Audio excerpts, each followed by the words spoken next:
Hi guys, well, welcome to another video on the L9000. This will be a fun one. So I'm gonna get right to it. We gotta polish some tanks first before we start putting all the fun stuff on the L9000. So let me flip you around and show you where this begins.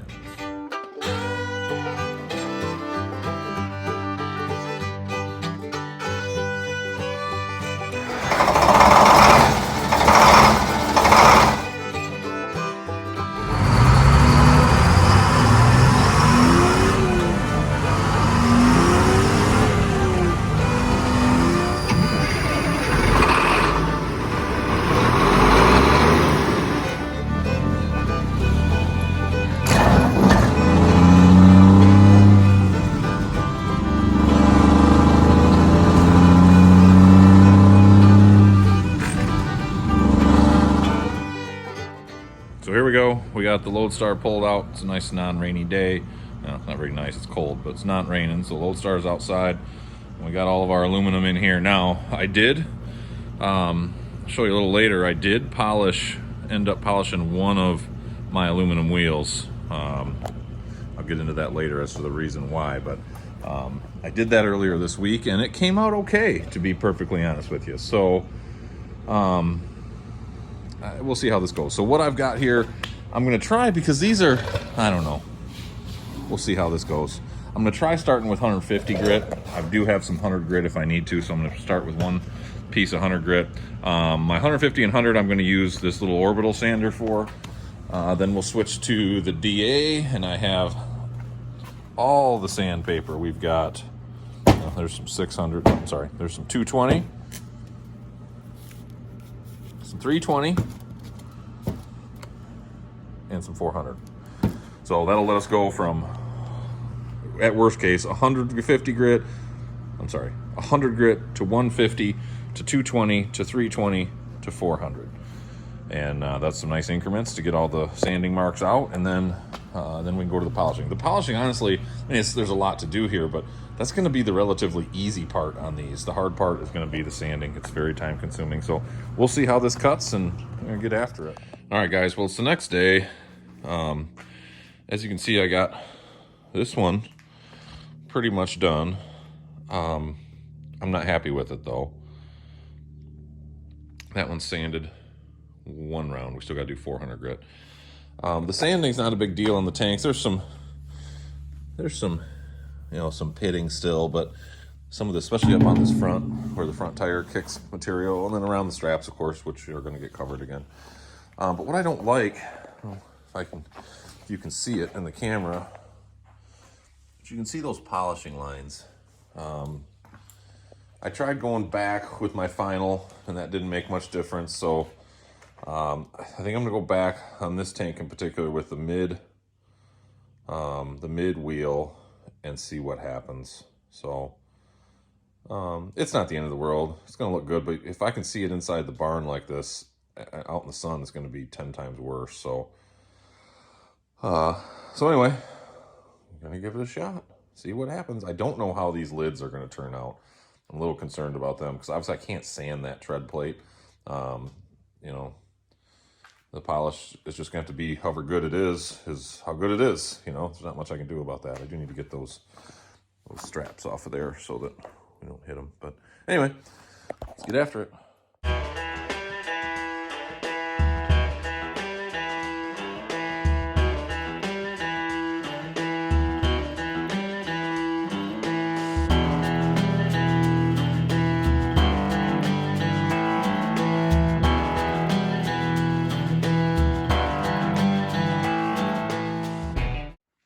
All right, guys, so when in doubt, read the directions. So I've toiled for, I don't even know how long, probably close to 2 hours now this morning, trying to get these lines out.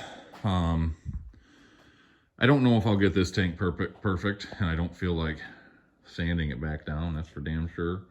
But I think I've figured out the problem, so I have a feeling this tank will turn out a little bit better. So anyway, like I said, if in doubt, read the directions. So it turns out I watched some videos on YouTube, like everybody does to become an expert nowadays. I had the compounds right and the order of the wheels right, but actually the most helpful was on Zephyr's website, because that's the the kit I have there. This is kind of one of the cheaper kits. This is like the $100 kit. So it doesn't have some of the extra additional wheels and compounds for heavier cut. Probably would have allowed me to avoid sanding these, but oh well. It's kind of just as much work, to be honest with you. But at any rate, I had the freaking wheels on upside down. That was the first order of business, and they are directional, so that you get the right, these are pretty worn now, obviously, but so you get the right flow. So I also was putting too much pressure, and I was getting greedy and trying to take too much at a time. So I used this as a test. So this is all three compounds and wheels again with polish back on at the end. The other step I was missing was I wasn't cleaning in between, which I needed to do. Get the old polish and aluminum dust off in between. And then also you're supposed to rake out the wheel. So you put on some compound, you get so far with it, and when you need to recompound, you're supposed to take a rake, which comes in again, the more expensive kit, and you rake the wheel off before you reapply compound to get the old burnt compound off. Well, I don't have a rake, but I started using this in between, and I was applying the compound wrong on the wrong side, which is really more just technique and making it easier on you. But played with my pressure, and I can still see some lines in there. I'm sure you can on the screen, but it's way better.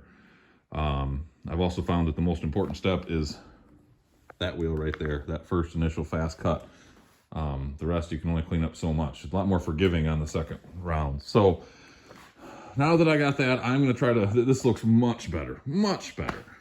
It's not perfect. I'm not a freaking polisher. I found out now I do not want to be a freaking polisher, but I can get it better. So we're going to flip this back on. The top is what it is. We're hardly going to see any of that. It's actually not as bad as the face anyway. Same with the front face, but on each tank, this side face and the rear is what you're really going to see. So that I want looking good. So now we're going to go back and redo this and hopefully get a lot better results. All right, guys, I tell you what, I am over this polishing thing. But there's finished product on the driver's side tank. You know, I'm thinking about maybe I should rename this project. I'm not much on naming projects, but maybe instead of L9000, this should be Project Good Enough. On that battery cover, I only went 2 compounds. I didn't go to the finest cut because it's tread plate, and it's, if you look up close, you can see some of the pitting that I just can't get out. If I sanded it all, you know, painstakingly in between those, maybe, but I ain't doing that. So, you know, again, I got better at the polishing thing as time went on. It's not perfect, but it looks pretty good. We'll see if I complain when I get it out in the sun. So I'm about to wheel this one out of here so it doesn't get all nasty when I do the second tank. Hi. Have I ever told you how much I love polishing? Nope, I haven't, and I never will. Screw this. Guys, this is one of those times where the happiness I have for saving a few $100 by not sending these tanks out to be polished is diminished 100% by how horrible of a task this was. They didn't turn out bad. They didn't turn out perfect either. I don't love them. A polisher could have done a better job. Someone who does this for a living and is a craftsman. So it's one of those things where this is proof that you can't just watch YouTube and buy the right products and be an expert at something. I'm pretty good at a lot of things I try. This is not one of them. I get frustrated by the fact that it didn't turn out perfect. So, but again, it turned out pretty good. I'm not going to completely knock it. So let me show you the finished product on tank number 2, and then I'm going to take a damn shower. All right, so there it is. I didn't actually completely finish. I lied. I am just not getting this. The other lid did okay. This one, I'm just getting all of the, it's just gumming up. So I'm gonna pick up some acid this week and try to acid wash that first. And if that doesn't work, we'll sandblast it. I've got a bag of sand down there. It's been in here for a couple years since the Lodestar. So we'll get some acid. Hopefully that works. If not, like I say, we'll blast it and then finish polishing that next weekend. You know, I can see my lines, and I don't know if because I had the wheels on backwards. Initially, I screwed them up. I probably need to have if I ever decide I'd want to be a complete idiot and do this again, I'll probably buy another polishing kit or at least replacement wheels. But anyway, it turned out pretty good. And I don't have to deal with the issue if I had painted them, which was my other choice. I might have had some issues with, you know, delamination. Painting aluminum's hard, hard to get a good adhesion. So this is probably the better option. And I think once they're on the truck and the straps are on and everything else is on, I don't think it's going to look bad at all. We'll keep up on the polish, and you know, as it weathers a little bit, I think it'll look fine. I don't think it's even going to look bad right now, but I'm just being critical of myself because I'm frustrated because I don't even want to think about it. 10-12 hours into these two tanks. And I'm a pretty busy guy. 10-12 hours of my time is, you know, pretty valuable. Would have been worth paying to have them done, I think. But hindsight's 20/20, right, folks? All right, guys, well, we're in a little bit of disarray, but we got some stuff put on after all. So as you can see, we got this driver's side tank mounted, and you know, when it's on the truck with the straps on, I don't hate it. It looks pretty damn good, to be honest with you. You can see I just got the battery cables loomed and batteries installed. Just realized I forgot the clamps, so we won't put that lid on just yet. The hold down clamps, but at any rate, as you got a little peek of, I mounted the steers. So ended up going with, obviously these are virgin steers, no recaps. They're cheapies, some generals. And I went with front and rear 295/75 22.5s. Had contemplated going down to 275/70s, which is what that is. Was a little worried it wasn't going to fill up the wheel well. So this is just an inch or two shorter overall than a 11R. I'm glad I did this. I like this look. It's perfect. It's just a hint of low pro and fills out the wheel well really well. Really adds to that lowered look that it's got right now with the bags dumped up front. Just really happy with it. So that's the wheel that the polishing company did. Come around here. I've not shined it up or put a rag to it, but we got the bumper on. Man, that looks tough. That looks awesome. Really happy. And then that's the one I polished. It's not quite as good, but man, it's close. We really need, I don't know if I'm going to run hub covers up front or not. I probably won't, to be perfectly honest with you. Definitely going to run lug nut covers though, and we'll run hub covers in the back. Just out of time to do this tank. What I found was it's really easier to do, much easier to install these rubbers, tank rubbers, strap rubbers, when it's sunny. Let those get nice and warm in the sun. The adhesive on the tank brackets works far better when it's warm, so we'll just wait. There's no reason to rush that. As you can see, it's getting dark here anyway. It's Easter Sunday. So the back half is going to have to wait till next weekend, but I feel much better. The tanks are done. Thank God that's over with. And I got the front end. I got some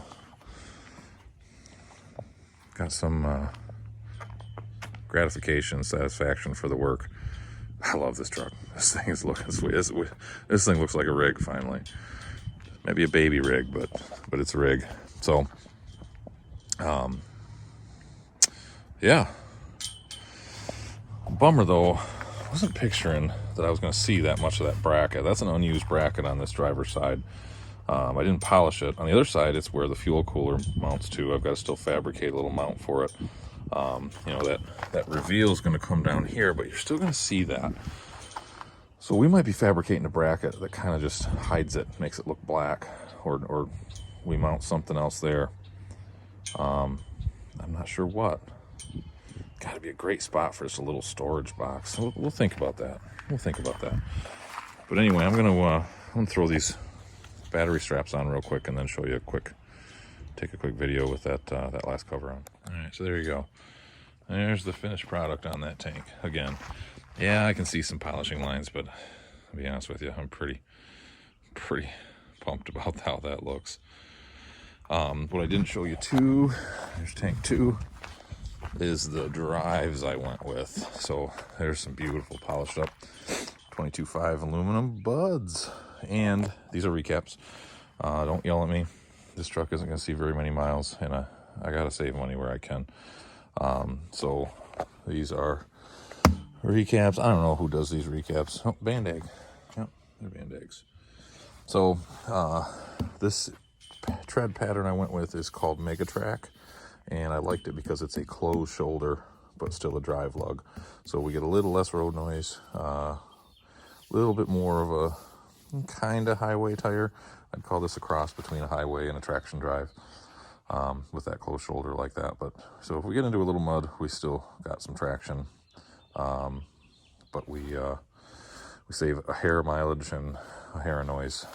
So I like the look of a traction drive on a truck. So that's what we got. They were supposed to do my Steelies in silver. As you can see, that is not silver, that is white, but they're inners. It's okay. Not gonna hurt anything. So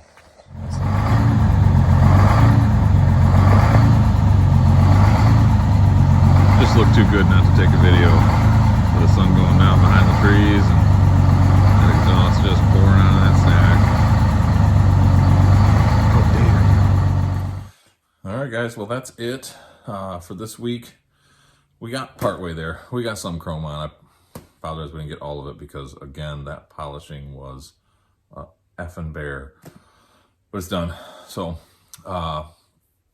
next weekend we will be pulling the rest of the masking off of the rear end of the truck. We'll be mounting that passenger side tank. We will be running the rest of our wire looms, remounting all of our valves and air fittings and stuff of that nature. New bags on the back, new shocks all the way around. The Hogue built quarter fenders, mud flaps, you name it, we'll get everything done. And yeah, that's gonna be another fun weekend. So it's coming together, guys. Thanks for watching. As always, please like and subscribe. Really helps me out. Appreciate it. And hope you have a great week and happy Easter.